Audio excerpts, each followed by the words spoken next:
Hello friends, good morning. Welcome to Safalta Mantra. आज सुबह की करंट अफेयर की क्लास में आप सभी लोगों का बहुत बहुत स्वागत है, जिसमें कि हम लोग कवर करने वाले हैं आज से संबंधित यानी कि 25 अप्रैल से संबंधित सभी जितने भी इंपॉर्टेंट क्वेश्चंस बन सकते हैं उन सभी को हम लोग आज की इस क्लास में कवर करेंगे। क्लास को एंड तक जरूर देखिएगा, एक एक क्वेश्चन को तैयार करते रहिएगा। कम से कम समय में पूरी व्याख्या के साथ आपको सभी क्वेश्चन के बारे में बताएंगे। साथ ही साथ आपको बता दें दोस्तों, करंट अफेयर 2020 नाम से पूरी प्लेलिस्ट बनी हुई है, लिंक नीचे दिया गया है, वहाँ पर जाकर आप पुरानी सभी क्लासेस को देख सकते हैं। और डेली समय पर क्लास पाने के लिए चैनल को सब्सक्राइब करके बेल आइकन को प्रेस करना मत भूलिएगा, ताकि आपको सभी क्लासेस समय पर मिलती रहें। तो चलिए बढ़ते हैं पहले क्वेश्चन पर। पहला क्वेश्चन आपके सामने, कोरोना जांच में तेजी लाने के लिए mobile virology research and diagnostics नामक मोबाइल लैब का उद्घाटन किसने किया? तो दोस्तों, कोरोना जांच के लिए, कोरोना की जो टेस्टिंग्स हो रहे हैं उसमें तेजी लाने के लिए एक मोबाइल लैब लॉन्च की गई। हाल ही में इसका उद्घाटन अभी कल ही किया गया, यानी कि 23-24 अप्रैल को इसका उद्घाटन किया गया, जो कि रक्षा मंत्री राजनाथ सिंह के द्वारा किया गया। किसके द्वारा किया गया? रक्षा मंत्री राजनाथ सिंह के द्वारा किया गया है। और ये इसका नाम रखा गया mobile lab, mobile virology research and diagnostics के द्वारा इसका उद्घाटन किया गया है, इसका नाम है। इसके माध्यम से ये एक जगह ना जाकर अलग अलग जाकर के एक दिन में लगभग 1-2 हज़ार सैंपल्स आसानी से ला सकती है। इसका आपका सी नंबर ऑप्शन बिल्कुल सही हो जाएगा। ठीक है दोस्तों, चलिए बढ़ते हैं हम लोग सेकंड नंबर क्वेश्चन पर। सेकंड नंबर क्वेश्चन आपके सामने है, किस देश ने हाल ही में WHO को $3 करोड़ के अतिरिक्त दान देने की घोषणा की है? तो दोस्तों, WHO वर्ल्ड हेल्थ ऑर्गेनाइजेशन पूरे विश्व में जितनी भी स्वास्थ्य संबंधी दिक्कतें होती हैं, कोई प्रॉब्लम होती है, कुछ भी विश्व को जानकारी देनी होती है, तो उसकी सबसे बड़ी संस्था है WHO। WHO ने हाल ही में इसके कोरोना वायरस के बारे में भी बहुत कुछ कहा है, लेकिन अमेरिका इन सब बातों से नाराज है। और अमेरिका जो कि मदद करता था, WHO को काफ़ी ज़्यादा मदद करता था, विश्व में सबसे अधिक, उसने हाल ही में अपनी मदद देने से इनकार कर दिया है, मना कर दिया कि हम अब मदद नहीं देंगे, क्योंकि WHO का जो रवैया रहा है वो चीन के प्रति थोड़ा पक्षपातपूर्ण रहा है। चीन में हो रहे इस बड़े जो कोरोना वायरस वहीं से निकला, उसको लेकर ठीक जानकारी ना देने की वजह से अमेरिका ने सख्त कदम उठाया, जो कि ठीक भी है, क्योंकि जब तक एक इतनी बड़ी संस्था होकर पक्षपाती रूप लिया जाएगा, तब तक निश्चित तौर पर कोई हालात सुधरने वाले नहीं हैं। तो अभी हाल ही में एक देश ने $3 करोड़ की मदद देने की, अतिरिक्त मदद देने की बात की है। ये देश है दोस्तों चीन, जहाँ से कोरोना वायरस फैला था, उसी ने एक तरीके से समझिए रिश्वत के रूप में ये मदद दी की गई है। इसका आपका डी नंबर ऑप्शन सही हो जाएगा। चीन ने ये मदद देने की बात कही है $3 करोड़ की। चलिए बढ़ते हैं क्वेश्चन नंबर 4 पर। तो क्वेश्चन नंबर 3 पर, 3 नंबर आपके सामने है, हाल ही में किस खिलाड़ी ने शतरंज के विंटर ब्लिट्ज कप के फाइनल मुकाबले को अपने नाम किया? तो दोस्तों, विंटर ब्लिट्ज एक बहुत बड़ा अंतर्राष्ट्रीय टूर्नामेंट होता है, शतरंज का ऑनलाइन गेम होता है ये, और इसके अंतर्गत जो फाइनल मुकाबला जीता गया है, ये जीता एलिर्जा फिरोजा ने। ये ईरान के एक शरणार्थी हैं, इन्होंने ये मुकाबला अपने नाम किया और इन्होंने हराया किसको है? तो ये विश्व चैंपियन मैग्नस कार्लसन को इन्होंने हराया है। मैग्नस कार्लसन को, जो कि बहुत बड़े शतरंज प्लेयर हैं, विश्व चैंपियन हैं, इनको एलिर्जा फिरोजा ने इस ऑनलाइन टूर्नामेंट में हरा दिया, विंटर ब्लिट्ज टूर्नामेंट में। याद रखिएगा, इसका आपका ए नंबर ऑप्शन सही हो जाएगा, जो कि कहाँ के हैं? ईरान के हैं, और इन्होंने ये मुकाबला अपने नाम कर लिया। इसमें कुल 16 मैच होते हैं 3-3 मिनट के, उसी के अंतर्गत विजेता घोषित किया जाता है। चलिए बढ़ते हम लोग क्वेश्चन नंबर 4 पर। बहुत अच्छे अच्छे क्वेश्चंस हैं, क्लास को एंड तक देखिएगा, एंड में आपसे क्वेश्चन भी पूछा जाएगा। तो 4 नंबर क्वेश्चन है, UNODC ने किस देश में पहल एजुकेशन फॉर जस्टिस के अंतर्गत लॉकडाउन लर्नर सीरीज का शुभारंभ किया है? तो दोस्तों, एक एजुकेशन फॉर जस्टिस एक ये पहल है, एक ये इन लोगों का मिशन है। इसके अंतर्गत एक देश में लॉकडाउन लर्नर सीरीज लॉन्च की है, और ये किसके द्वारा? एक ये संस्थान है संयुक्त राष्ट्र के अंतर्गत आने वाला, जो कि मुख्य रूप से ड्रग्स और जो आपके जितने भी नशे वाले चीज़ें हैं उनसे संबंधित है। तो ये लॉकडाउन लर्नर सीरीज का शुभारंभ किस देश में किया गया? चारों ऑप्शंस आपके सामने हैं, और इसका आपका सही आंसर हो जाएगा दोस्तों बी नंबर ऑप्शन। भारत में ही इस लॉकडाउन लर्नर सीरीज का शुभारंभ किया गया, भारत के पढ़ने वालों के लिए, भारत के लोगों के लिए। इसका आपका बी नंबर ऑप्शन बिल्कुल सही हो जाएगा। 4 नंबर क्वेश्चन का तैयार करते रहिएगा दोस्तों, साथ में ही बिल्कुल टाइम देकर आपको व्याख्या के साथ बता देते हैं कि क्वेश्चन में कोई भी कमी ना रह जाए। अगला क्वेश्चन है, प्रधानमंत्री नरेंद्र मोदी ने राष्ट्रीय पंचायत राज दिवस के अवसर पर किस पोर्टल का शुभारंभ किया? तो दोस्तों राष्ट्रीय पंचायती राज व्यवस्था जो कि 1992 के आसपास लागू की गई थी, और ये लागू की गई थी दोस्तों 24 अप्रैल को, जिसकी वजह से हर वर्ष 24 अप्रैल को राष्ट्रीय पंचायती राज व्यवस्था दिवस मनाया जाता। कब मनाया जाता? 24 अप्रैल को। बहुत इंपॉर्टेंट क्वेश्चन है, यूपी टेट में खास तौर पर पंचायती राज से 2-3 क्वेश्चन जरूर पूछे जाते हैं। तो इसके अंतर्गत ये किस पोर्टल में का शुभारंभ किया? तो मोदी जी ने कल ग्राम पंचायतों को संबोधित किया, उनको इसके अंतर्गत बताया कि किस प्रकार से आप लोग कोरोना से व अन्य समस्याओं से बच सकते हैं। और इस पंचायती राज दिवस के अंतर्गत इन्होंने एक पोर्टल का उद्घाटन किया, इसका नाम था ई ग्राम स्वराज। ए नंबर ऑप्शन बिल्कुल सही हो जाएगा। ई ग्राम स्वराज पोर्टल जो है, इसके माध्यम से आप सभी अपने जितने भी ग्राम से संबंधित जानकारियां हैं, जो भी कुछ जानकारी चाहते हैं, वो यहाँ पर आपको प्रोवाइड की जाएगी। चलिए बढ़ते हैं क्वेश्चन नंबर 6 पर।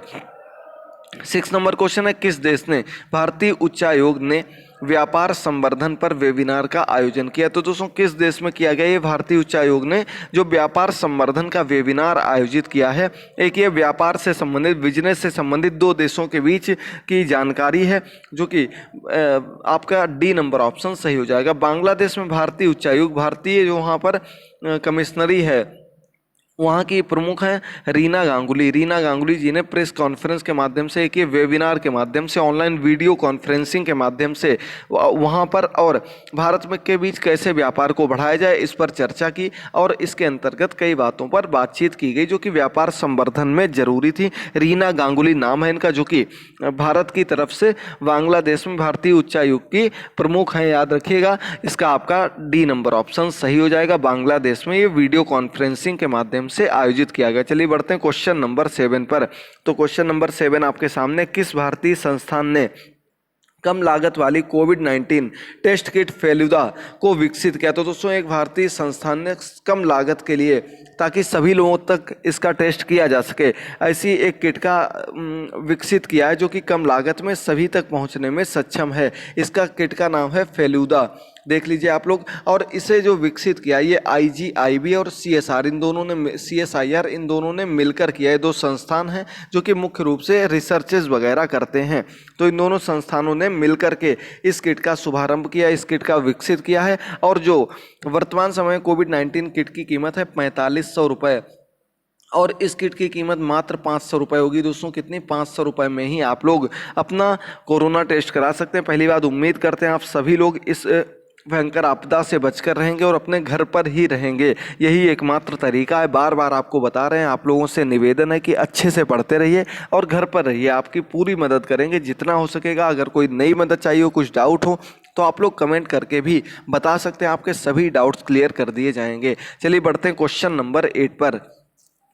तो क्वेश्चन नंबर 8 है, किस भारतीय संस्थान ने US आधारित एडटेक कंपनी के साथ ऑनलाइन शिक्षा संबंधित समझौता किया? तो दोस्तों ये एडुटेक कंपनी है, ये आपकी अमेरिका की कंपनी है। इस कंपनी से भारतीय संस्थान ने एक ऑनलाइन शिक्षा के लिए एक समझौता किया है, करार किया है। और ये समझौता 5 वर्ष के लिए किया गया, 5 ईयर्स के लिए किया गया है। चूँकि अब आपने देख लिया होगा कि किस प्रकार से भारत में ऑनलाइन शिक्षा एकदम से आगे बढ़ी है, और लगभग ज़्यादातर सभी विद्यालयों, चाहे वो आपका प्राइमरी हो या कोई गवर्नमेंट हो या फिर सरकारी हो या प्राइवेट हो, इन सभी में ऑनलाइन शिक्षा को इस समय मजबूरी में बढ़ाया जा रहा है, क्योंकि और कोई ऑप्शन नहीं बचा है। तो ये NIIT, national institute for information technology, इसने एडुटेक कंपनी के साथ एक समझौता किया है। इसके अंतर्गत ऑनलाइन शिक्षा को बढ़ावा दिया जाएगा और 5 वर्ष का समझौता है। क्वेश्चन नंबर 8 का बी ऑप्शन सही हो जाएगा। क्वेश्चन नंबर 9 पर बढ़ते हैं दोस्तों। तो हाल ही में 23 अप्रैल को कौन सा दिवस मनाया गया? बहुत अच्छा क्वेश्चन है। 3 दिवस मनाए गए थे। अंग्रेजी भाषा दिवस, विश्व पुस्तक दिवस, विश्व कॉपीराइट दिवस। 23 अप्रैल यानी कि परसों, ये तीनों ही दिवस थे। कॉपीराइट दिवस, पुस्तक दिवस ज़्यादा इंपॉर्टेंट था, जिसको लेकर भारत की तरफ से भी कैंपेन चलाया गया ऑनलाइन, और इसके बारे में शुभारंभ की बात कही गई। तो ये तीनों पोर्टल, अंग्रेजी भाषा दिवस, विश्व पुस्तक दिवस, कॉपीराइट दिवस है, तीनों ही आपके 23 अप्रैल को थे। याद रखिएगा, इंपॉर्टेंट क्वेश्चन है। दिवस आपको सबसे ज़्यादा बता रहे हैं क्योंकि 3-4 क्वेश्चन आपके दिवस से जरूर आते हैं।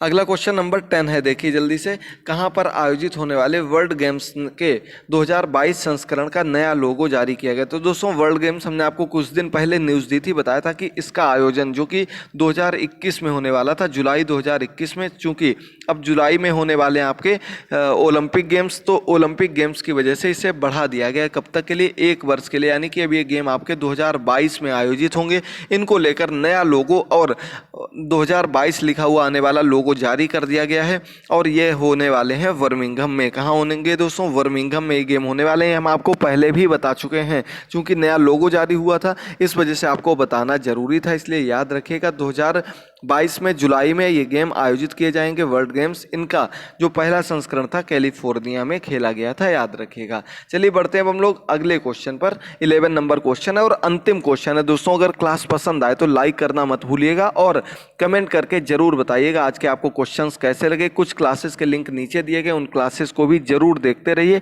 शेयर करते रहिए। क्वेश्चन है, किस देश में सरकार ने बड़ा फैसला लिया कि जुलाई 2021 तक केंद्रीय कर्मचारियों को बढ़ा हुआ डीए नहीं मिलेगा? तो दोस्तों 1 जनवरी 2020 से लेकर के 2021 तक किसी भी केंद्रीय कर्मचारी को डीए यानी कि महंगाई भत्ता वगैरह कुछ भी नहीं, यानी कि जितनी भी बची हुई चीज़ें थी जो अभी पेंडिंग में थी वो कुछ भी नहीं दिया जाएगा।